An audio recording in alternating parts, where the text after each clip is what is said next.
In the last video on the Ironhead project, I mock fitted a Springer seat and I also rebuilt my Bendix carburetor. And in that previous video I also mentioned that I needed to replace the high and low beam switch for my headlight as it was faulty. So I'm going to start this video off by replacing that high and low beam switch.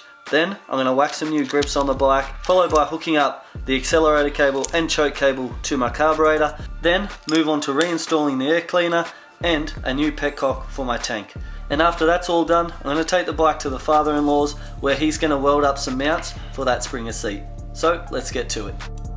Now to see if that new switch will work. Low beam, high beam, low beam. Perfect, the switch works.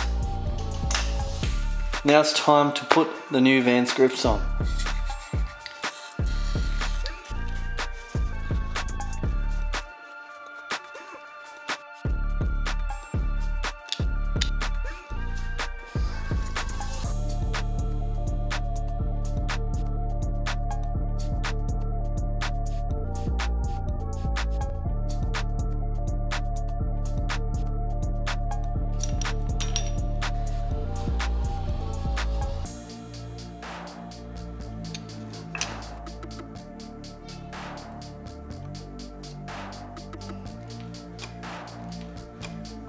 Now to connect the choke cable.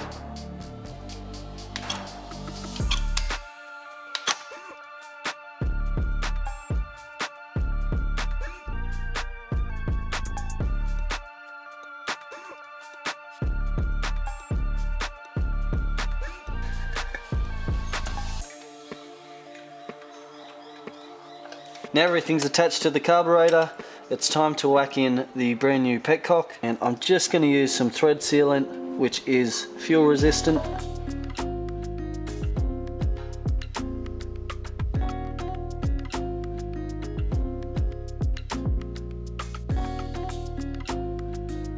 Now to whack the fuel line on, and I've got an inline fuel filter here.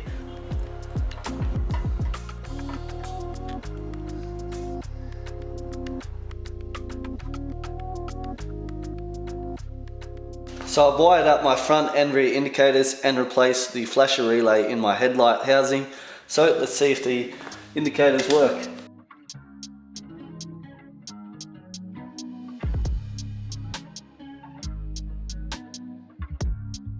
Alrighty, now that's all working, let's hook up my headlight.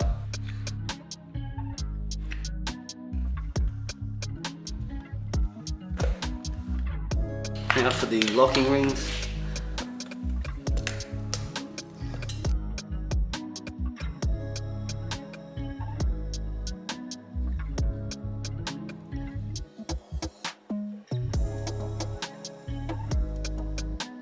Alright, now the tank's all sorted, what I want to do is fill it up with fuel and see how the bike runs after that carb rebuild.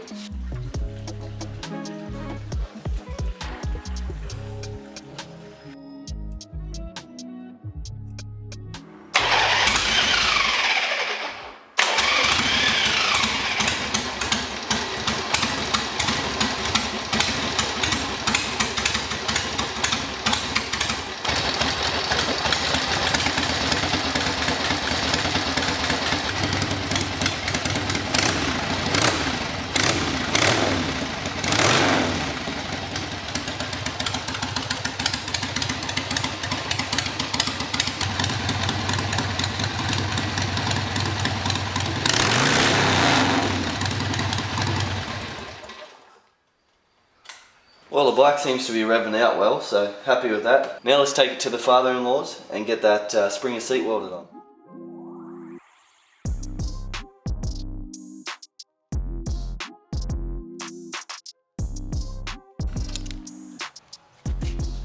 So this tubing here is going to get welded onto the frame there. These bungs, as you see, they've got notches, will weld onto the tubing. Then the seat springs will mount onto those bungs.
So we've ditched the idea of running those bungs on top of that metal tubing, and the reason why is because when those seat springs are mounted on top of those bungs, the rear of the seat sits way too high.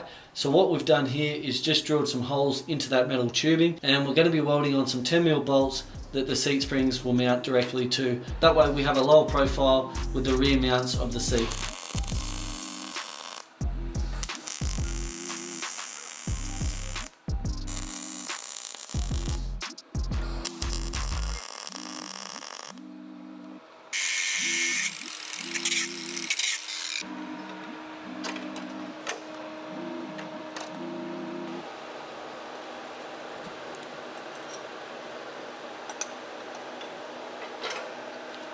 So now I have to weld on that front stay for the seat mounting bracket.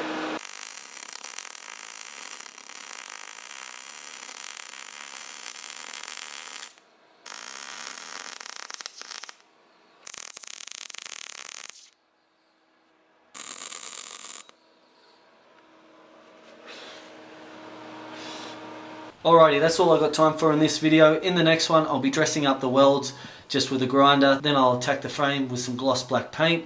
I'll also be addressing a couple of oil leaks coming from the bike, one coming from the primary cover and another coming from the drain bolt. So that's going to do it for this one, guys. Thanks very much for watching, and as always, I'll catch you in the next one. See ya.